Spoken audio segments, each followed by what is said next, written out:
अमृत काल का ये पहला बजट विकसित भारत के विराट संकल्प को पूरा करने के लिए एक मजबूत नींव का निर्माण करेगा। ये बजट वंचितों को वरीयता देता है। ये बजट आज की एस्पिरेशनल सोसाइटी, गांव, गरीब, किसान, मध्यम वर्ग सभी के सपनों को पूरा करेगा। मैं वित्त मंत्री निर्मला जी और उनकी टीम को इस ऐतिहासिक बजट के लिए बधाई देता हूं। साथियों, परंपरागत रूप से अपने हाथ से औजारों और टूल्स से कड़ी मेहनत कर कुछ न कुछ सृजन करने वाले करोड़ों विश्वकर्मा इस देश के निर्माता है। लोहार, सुनार, कुम्हार, सुथार, मूर्तिकार, कारीगर, मिस्त्री, अनगिनत लोगों की बहुत बड़ी लंबी लिस्ट है। इन सभी विश्वकर्माओं की मेहनत और सृजन को देश इस बजट में पहली बार अनेक प्रोत्साहन योजना लेकर के आया है। ऐसे लोगों के लिए ट्रेनिंग, टेक्नोलॉजी, क्रेडिट और मार्केट सपोर्ट की व्यवस्था की गई है। पीएम विश्वकर्मा कौशल सम्मान यानी पीएम विकास करोड़ों विश्वकर्माओं के जीवन में बहुत बड़ा बदलाव लाएगा। साथियों, शहरी महिलाओं से लेकर गांव में रहने वाली महिलाएं हो,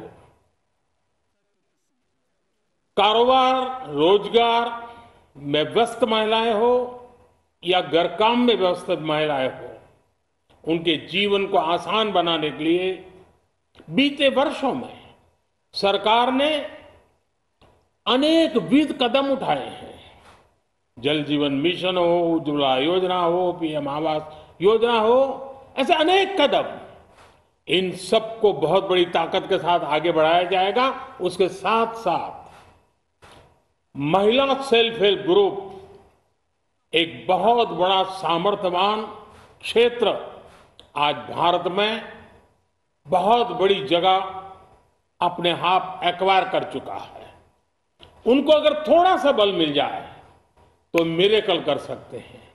और इसलिए women self help group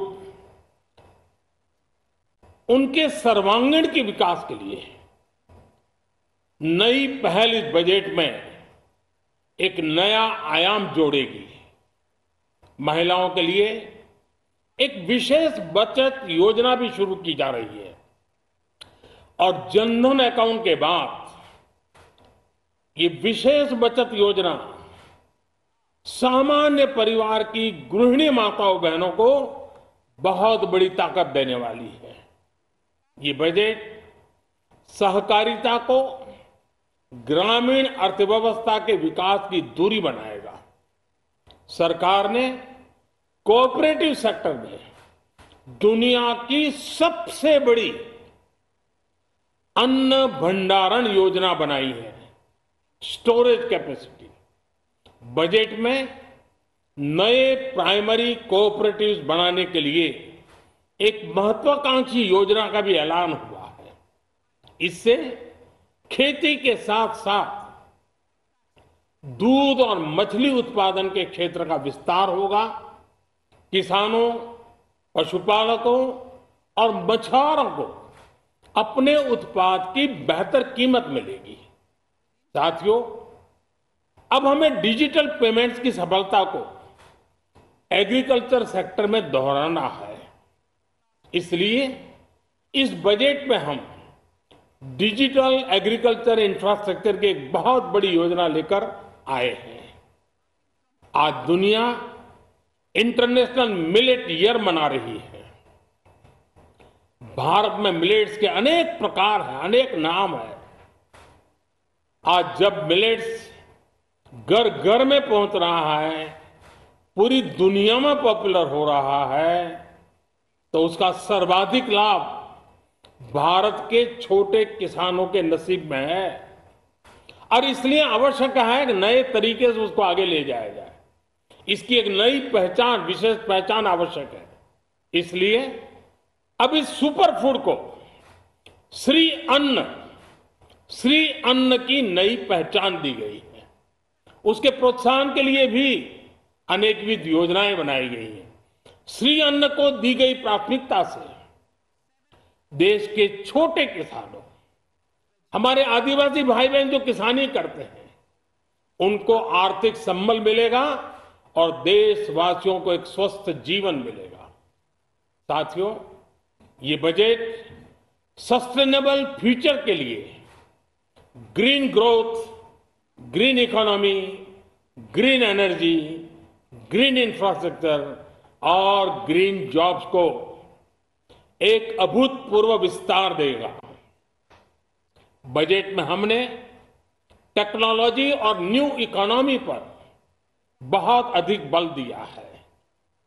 aspirational Bharat आज road, rail, metro, port, waterways, हर क्षेत्र में आधुनिक इंफ्रास्ट्रक्चर चाहता है। नेक्स्ट जनरेशन इंफ्रास्ट्रक्चर चाहिए। 2014 की तुलना में इंफ्रास्ट्रक्चर में निवेश पर 400% से ज्यादा की वृद्धि की गई है। इस बार इंफ्रास्ट्रक्चर पर 10 लाख करोड़ रुपए का अभूतपूर्व इन्वेस्टमेंट भारत के विकास को नई ऊर्जा और तेज गति देगा। ये निवेश युवाओं के लिए रोजगार के नए अवसर पैदा करेगा, एक बहुत बड़ी आबादी को आय के नए अवसर उपलब्ध कराएगा। इस बजट में ईज ऑफ डूइंग बिजनेस के साथ साथ हमारे उद्योगों के लिए क्रेडिट सपोर्ट और रिफॉर्म्स के अभियान को आगे बढ़ाया गया है। एमएसएमई के लिए 2 लाख करोड़ रुपए के अतिरिक्त ऋण की गारंटी की व्यवस्था की गई है। अब प्रिजम्पटिव टैक्स की लिमिट बढ़ने से एमएसएमई को ग्रो करने में मदद मिलेगी। बड़ी कंपनियां द्वारा एमएसएमई को समय पर पेमेंट मिले, इसके लिए नई व्यवस्था बनाई गई है।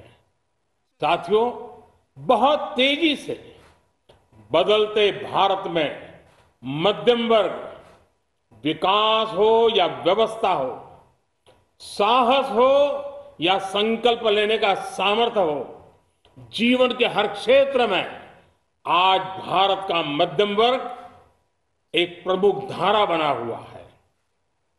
समृद्ध और विकसित भारत के सपनों को पूरा करने के लिए मध्यम वर्ग एक बहुत बड़ी ताकत है। जैसे भारत की युवा शक्ति ये भारत का विशेष सामर्थ्य है, वैसे ही बढ़ता हुआ भारत का मध्यम वर्ग भी एक बहुत बड़ी शक्ति है। मध्यम वर्ग को सशक्त बनाने के लिए हमारी सरकार ने बीते वर्षों में अनेकों निर्णय लिए और ईज ऑफ लिविंग को सुनिश्चित किया है। हमने टैक्स रेट को कम किया है, साथ ही प्रोसेस को सिंप्लीफाई, ट्रांसपेरेंट और फास्ट किया है। हमेशा मध्यम वर्ग के साथ खड़ी रहने वाली हमारी सरकार ने मध्यम वर्ग को टैक्स में बड़ी राहत दी है।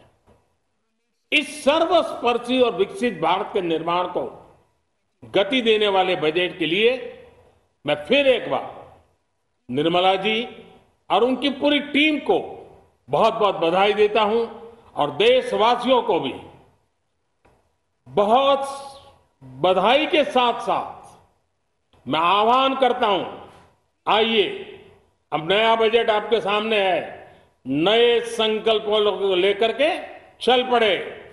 2047 में समृद्ध भारत, समर्थ भारत, हर प्रकार से संपन्न भारत हम बना के रहेंगे।